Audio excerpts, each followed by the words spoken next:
Welcome, Keijo, to Metallitum Pages. It's a great pleasure to talk with you about Rotten Sound, this new album, Apocalypse, and more things relating to the metal world. Now, we're starting, I think, with a common question. So, why the band delayed or take 7 years to release this new album? That's the first time the band take so long to release a new album.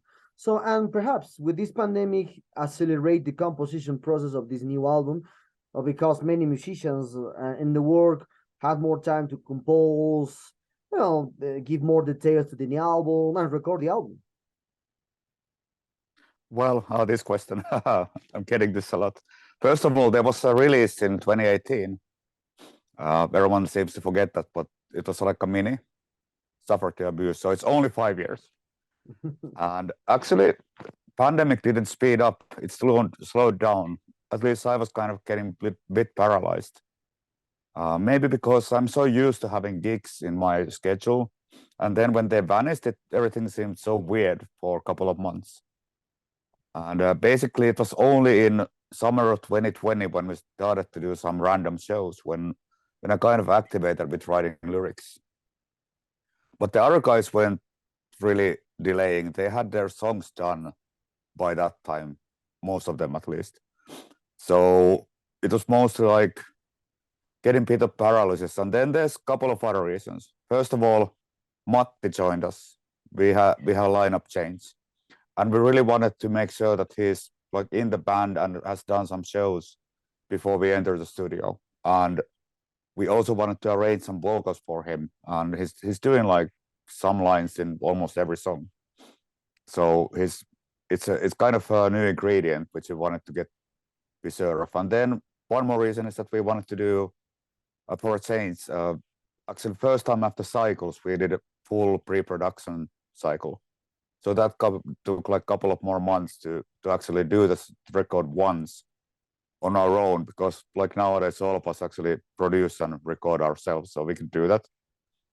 So I wanted to spend more time to perfect the album content and pick the songs we really want to create this certain album. And then last thing that got us a couple of more months, if not like almost a year, was the vinyl delays. So we had the master in 2021, January, and the cover artwork about a year ago. And I think it was in April when we got the cover artwork from your countrymate, Xavi from Aero Design. And then we needed to wait for the release date for a long time. And we actually heard in something like last October that it will be coming out end of March. So it was a bit of a bummer for bookings, but now we're happy that we have already announced most of the shows for the upcoming tour, and the booking is proceeding for this year. But it's like there's many factors, but yeah, COVID didn't really make us faster. Personally, I got really like having hard time to figure out what to write and where's the world at.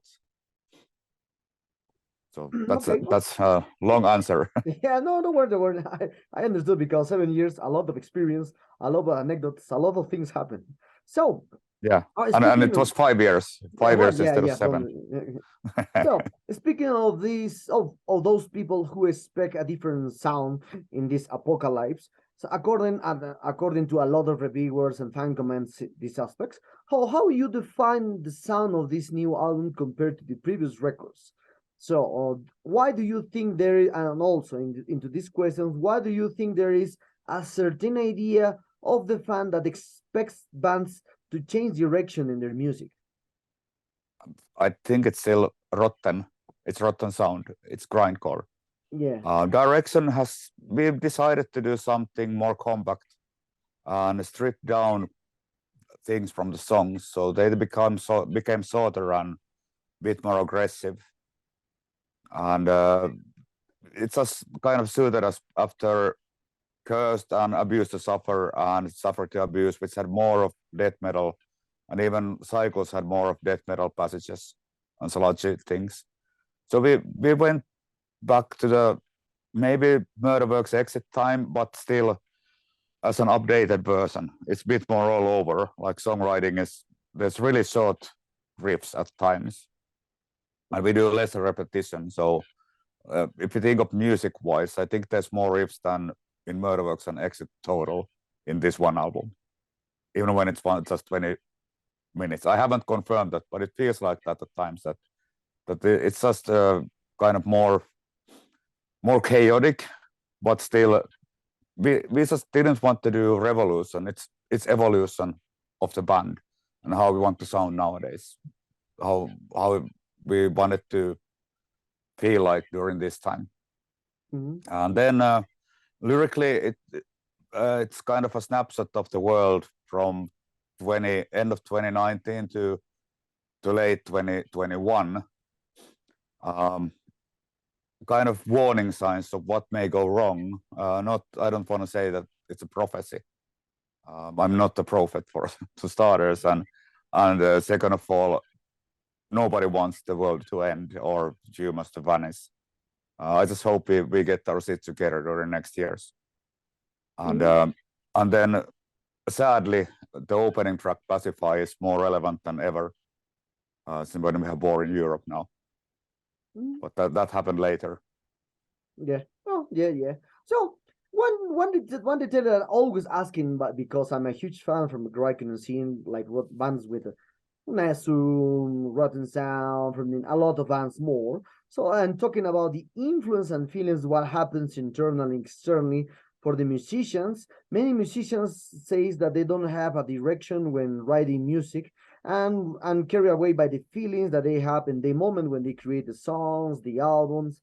And so for you, so how do the parts of producing an album connect with the idea of sensation of it? Could we say that the music is, well, especially in the grindcore, the music is a concept thinking, or perhaps it is a music just feeling by your way and go by creating riffs, put riffs, and then feel free to hear this kind of visceral music because the grindcore is short songs, short albums. It's not like the other styles like progressive metal, 10 minutes or 15 minutes of music.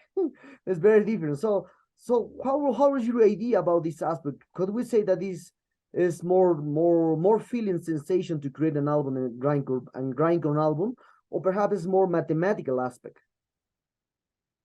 I really can't speak on behalf of Mika and Sami here because they wrote the riffs for this album and also decided how drums will fit the riffs and so on. But I think that both of them want to evolve as songwriters, and I can feel that the riffs are getting better all the time, album by album. At least inside our own bubble in the band, we think that they evolve as songwriters.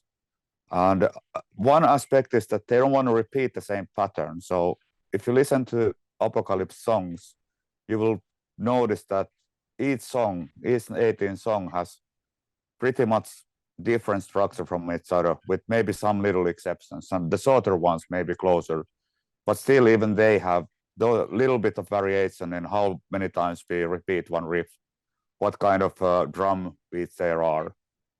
And lyric-wise, I also wanted to approach from a different angle again, like it's a bit closer to some older records, but there's still this sort of like a light concept thing which connects all of the songs together. That, like I said, warning signs. But like I said, I guess you're right. It's not really mathematic, but I would say it's still a progressive grindcore in that sense that you don't really know which riffs comes next when you listen the first time. So it's not like verse, chorus, bridge, verse, chorus anymore, which we used to do in Murderworks, and that was fine at the time. But we have took different directions now. Yeah. So about you said so about the one thing about this album is more compact. That's true. It's more compact in the influence and the styles, and it's more short than the previous one. So, and speaking of the duration of an grindcore album worldwide, usually the productions range from 20 minutes to 30 minutes at some bands, and it's rare that an album of this style exceeds 40 minutes. It's very rare. It's very rare. So, have you ever thought of creating a grindcore album, perhaps conceptual one, that is more than 60 minutes or more than 60 minutes? And perhaps And do you think this style of the grindcore style allow it, without leaving the concept behind the style, to be shorter album?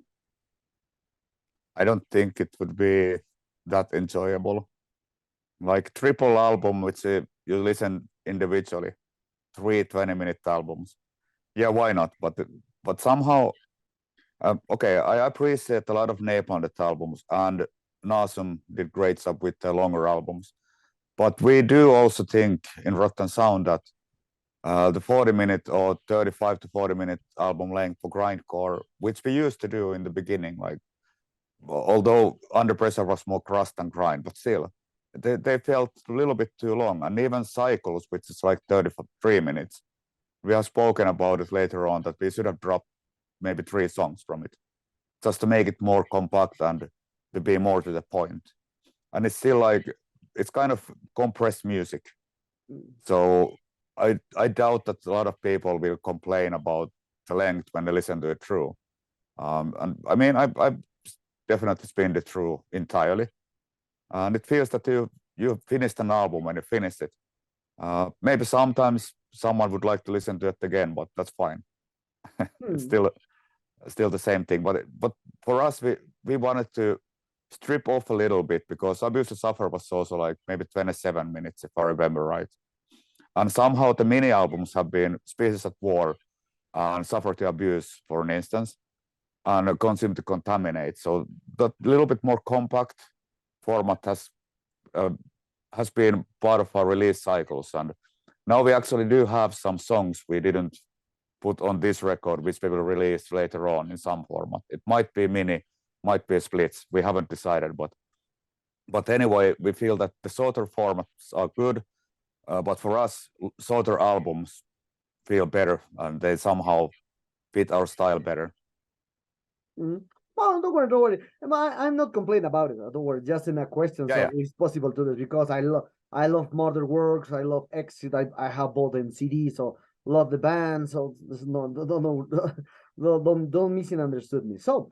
No worries, of course. Many people who are unaware of the grindcore worldwide usually say that there is not much difference between bands and albums. I trust me, I hear a lot these comments when I'm going to with the true headbangers in each country. I always say, people say that's the same band, oh, it's the same, just prefer Napalm Death, etc. No, so it's normal, this common thing.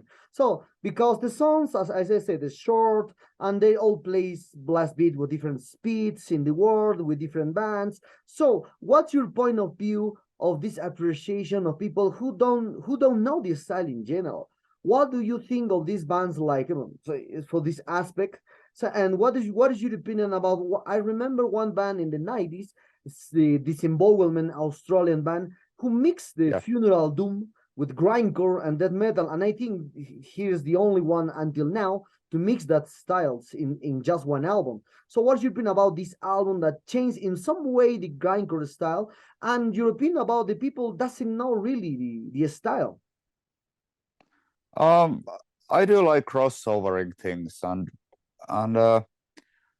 we also did we added some death metal parts, like Swedish death metal earlier on. But having that said, we don't think that grindcore is that all the bands are similar. Actually, the opposite. I can recognize probably most of better known grindcore bands from the first half a minute. It's always a different kind of drummer, always different kind of singer, different guitar tone. And usually the guitar tone is not always like that, but very often it's kind of evolving into what the band wants to sound like and how they sound live. So there's differences. Maybe they sound very little for someone who's outside of the scene, and that's okay. It's not like no music is for everyone. There's no such thing as a song that everyone likes, not even a song and a band. And I mean, they should come to the show and see grindcore live, whatever grindcore band, and then they might understand that it's more about energy. Yeah. And like how people feel in there, and so it's kind of sharing energy in the room with everybody in there. And I mean, I play in the death metal and doom metal bands too, and it's different kind of energies in both. But I can feel that doing grind is a certain explosive thing, and you can feel that people feel happy about after their city week at work or whatever in their lives. They can feel sometimes I've heard people coming say to us like, "Thank you for saving my week. I really needed this." So it's like running a 10-kilometer run or something for listening to grindcore for half an hour. Okay, yeah, that's true. That's true. If we know, well, I hear a lot of bands from the grindcore scene. For me, it's all different. It's not the same. Yeah, it's like all styles. There's a lot of not a lot of same bands, but it's normally so. But the main bands, Rotten Sound, Nasum, Gadget, Apple Day, it was from the US a lot more. It's a lot of difference. So that's my opinion. So if I can continue still about the crossover, I've been waiting forward to hear grindcore and rap unite, like rap style of singing and that kind of part. Magruder Grind did some passages, but they really like an artist or a band who is maybe collaborating or doing something unique in that sense. But then Full of Hell has done collaboration now with Primitive Man, so they kind of, I'm really waiting forward to hear their new album, how it sounds, because both bands are great and just different extremes. Okay.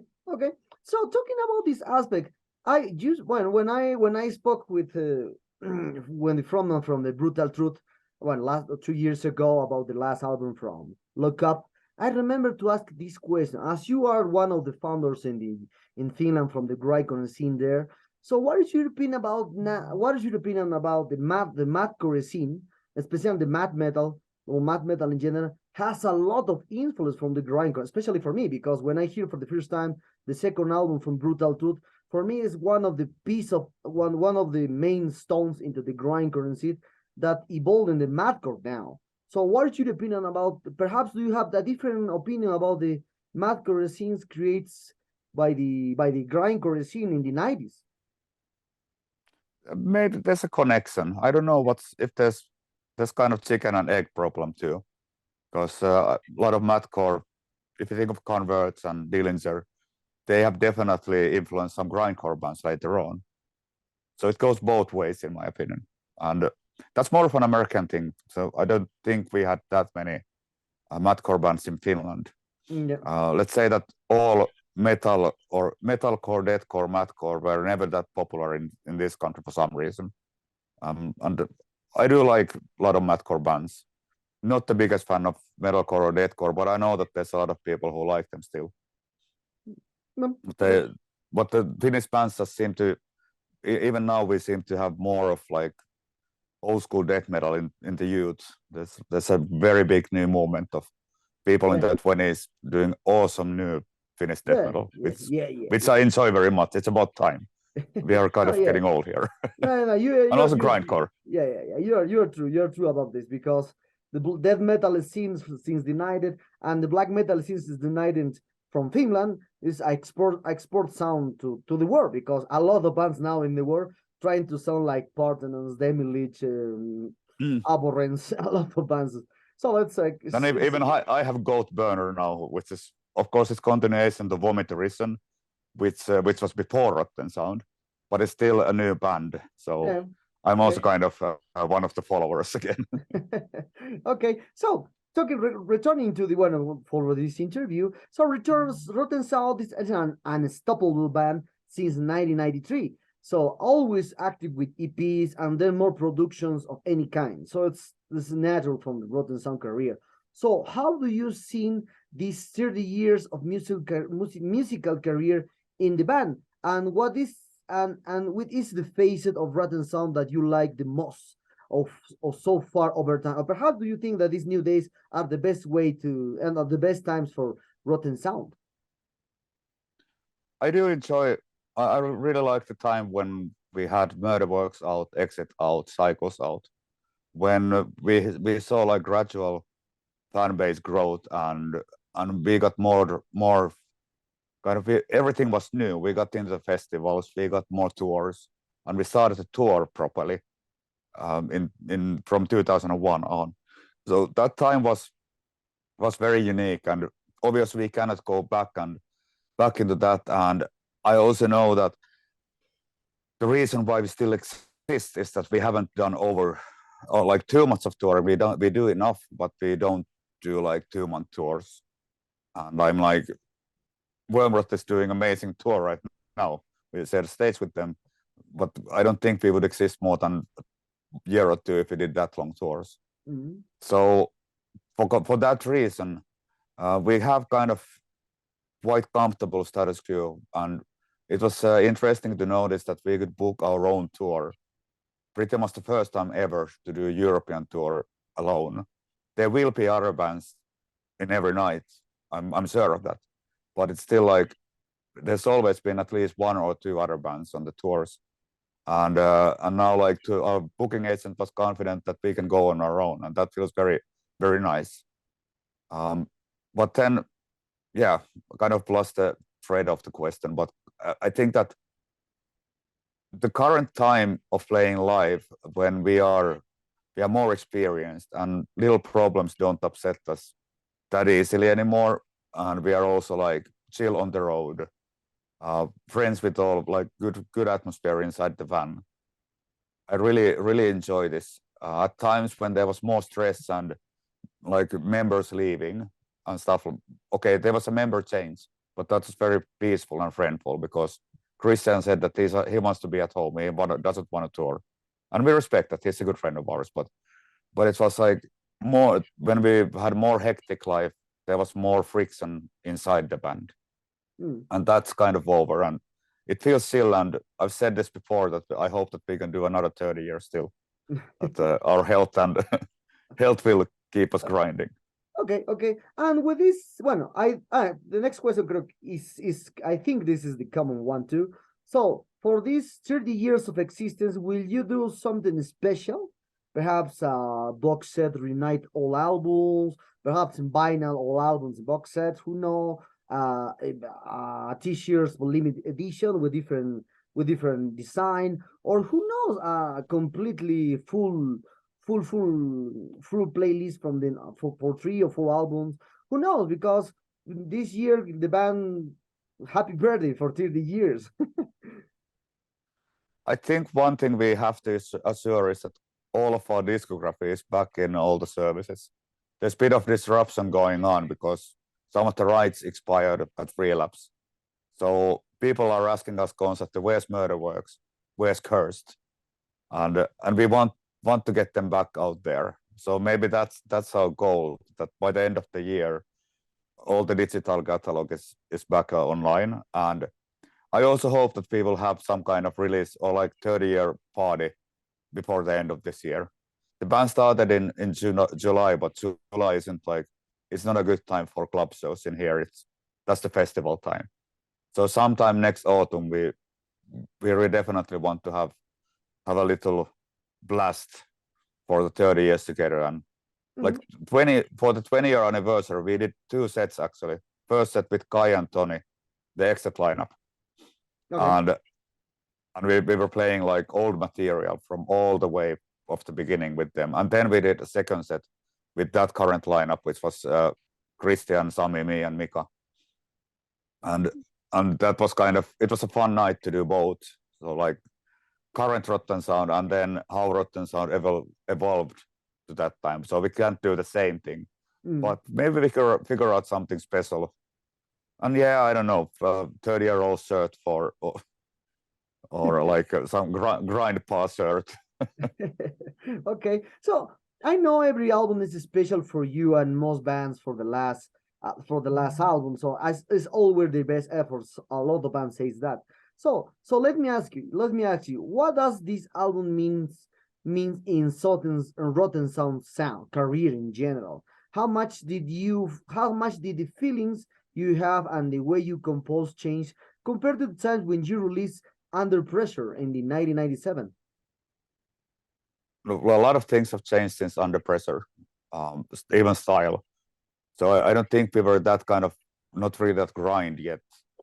I'd say that it's Under Pressure was the beginning of the evolution, and this is where we are now.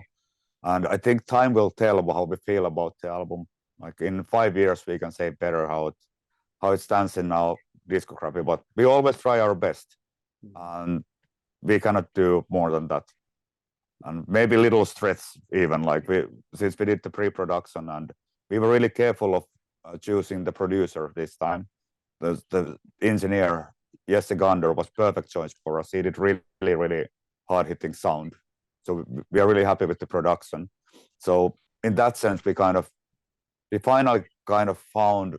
I have nothing against Curse, for an instance. It's a certain album, and it's really suitable for that period. But for now, we think that this is a perfect mix and master for this one. But like I said, it's too early to say. Time will tell. It is obviously our best album. That's why our label tells us to do that. Okay. So the music industry, well, talking about now from other aspects. So the music industry changed a lot through the decades, especially for classic bands from the 70s, 80s. They have seen a huge change. But even for bands, for even young bands, for 10 years or perhaps 10 years or 15 years, all bands like you since the 90s, the music industry changed a lot for these digital formats. So, because you made experience in the last 30 years with the way of digital platforms had become important to way to spread music now. So, how has been your experience with the digital platforms, and how do you deal with the issue that of the fans not listening to full albums like before because they focus more on singles, and even the grindcore scene has a short songs like True and False from this new album is very short, 20 seconds is very short. It is what just happened, and I'm happy about the fact that most of the music is available. I'm a Deezer user, and I find, let's say, 90% of things from there, and the rest is in Bandcamp or YouTube that I want to listen to. And even the oldies, like the classic albums I listened to when I grew up in the 70s, 80s, 90s. I'm really like happy that I can find them easily. If I'm like, oh shit, I want to listen to Covenant by Morbid Angel, it's there, it's in my pocket. So that's something very nice. And you can also notice it from new bands that they have access of so much of new information, which we didn't have when we started. We had certain albums which we were trading by tapes with friends, but that's about it in the 80s. Then when it comes to sales, let's say that we were never like selling that much and we were never a business. Rotten Sound is a lifestyle. We do this because we want to do this, and selling something, like if somebody wants to support us and buy a shirt at the show, that's great, but it's not the reason why we do this. So for the same reason, I don't think that selling less records is an issue. And one great thing with streaming platforms is that they actually do pay us a little bit. We get some money from there all the time, which is like it's like fuel. It's necessary evil. We have to pay our instrument costs. We have to pay our rehearsal places, which we have actually 2 of them in 2 different cities. And we travel when we go to tours. We don't always get every penny covered in advance. So like all of that compared to the time when people were just ripping off like music and taking CDs into MP3s and nobody got anything from that. I think it's a better place now. There's less piracy, and I don't think that there's probably just 3 people in the universe who use torrents anymore because of all the viruses. I haven't used them anymore, but I did use them. I used to, if I didn't find some record when I was still collecting, which I don't anymore. I sold my collection. It sounds heretic, but I'm very mobile person, so I'm never at home to listen to them. So they were taking space, and every move was a drag. But like when I couldn't find something, I did go to download torrents. So like right now, when I have the access, there's no reason to piracy, at least from my side. And I'm very happy to pay monthly fee to Deezer, knowing that the artists who I listen to will get paid from that. Well, yeah, that's true. So we're very close to end this interview, Keijo. And for that reason, what are the future plans that the band has for this new album? So perhaps you are preparing for nasty videos to promote this new album. Perhaps you are programming for the next month's European tour. You said you will prepare a European tour, but perhaps more dates upcoming. So perhaps you prepare a North American tour, or who knows, you come back to Latin America in the near future. I think that as for Latin America, that's more likely than US currently, to be honest, because US work visas just got more expensive, and the risk to go to US is getting harder, and especially with non-commercial band as we are. I don't want to say non-commercial. We kind of are non-commercial, but still, you know, we are not guaranteed to get paid thousands and thousands for every show. So if we have to pay almost 10,000 euros just to visas and the flights more expensive, it's just like crazy to go to US. Canada, Latin America, Mexico, all of that would be wonderful next year. And I really hope there's been some plans even for this year, but they were delayed to next year. So I do hope that will happen, because we do want to come back and we want to do a more extensive tour, because the first visit was very short. We did only 4 shows. So that's that's like a very short little scratch to the continent. I remember. Yeah. So speaking of this topic, the tours in 2019, you toured in Latin America with Full of Hell. So what are your memories of this tour, and what was the country the best will receive you? Because 4 countries. I mean, all of the concerts were really great and unique. We really did like the concert in Chile, which was a bigger one, and then the festival Septiembre Negro.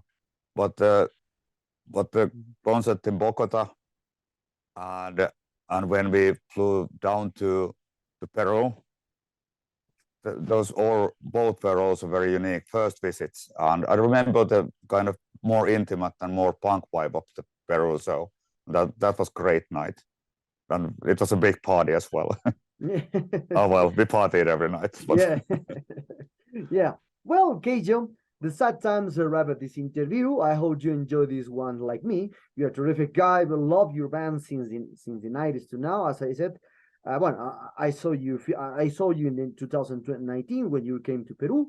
So I hope some next year will come to here. So congratulations, the new album is usually stronger and fast, and a punch in the face like usually the Rotten sounds. So perhaps, do you want to add something to your Latin American fans and Metallerium followers? Well, all I can say that this has been very pleasant and nice interview, and nice to meet you. I can't remember if you met at the show right now. Did we? Actually? No. We didn't. Okay. No, anyways, next time come say hi, and everyone say hi when we come back, and let's have some beers together and have good times. That's what I want to say to everyone around the world who come to see us. We are there for all of us, and we don't want to vanish anywhere. We hang out with the people.